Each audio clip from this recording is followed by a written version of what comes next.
సంకల్ప బలం గొప్పది.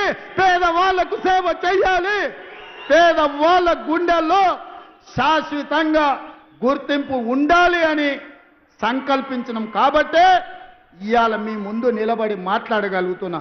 ఉద్దండులైన నాయకులు వేదిక మీద ఉన్నా ఈరోజు దేవుడు కరుణించిండు, మీరు ఆశీర్వదించిండ్రు తెలంగాణ రాష్ట్రానికి ముఖ్యమంత్రి అయిన. ఇవాళ ప్రవేశపెట్టే పథకాలకు కూడా కొంతమంది పిల్లి శకునాలు బలుపుతున్నారు. గోడ మీద ఉండే బల్లి శకునం బలికేదంట, కుర్చీలో పడి సచ్చిందంట. ఇవాళ టీఆర్ఎస్ వాళ్ళ పరిస్థితి గట్లుంది, శకునం బలికే బల్లి కుర్చీలో పడి సచ్చిందని. ఇవాళ వాళ్ళు శాపనార్థాలు పెడుతున్నారు, ఎట్లిస్తారని.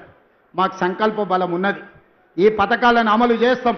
నేను ఈరోజు చెప్తున్నా, 3,10,00,000 మందికి ప్రతి వాడికి 6 కిలోలు సన్న బియ్యం ఇస్తాము. ఎన్ని వేల కోట్ల ఖర్చు అయినా పెడతాము. రైతు రుణమాఫీ చేస్తామన్నాము. 25,35,964 మందికి 20,617 కోట్ల రూపాయలు రైతు రుణమాఫీ మొదటి 10 నెలల్లోనే మేం చేసినాం.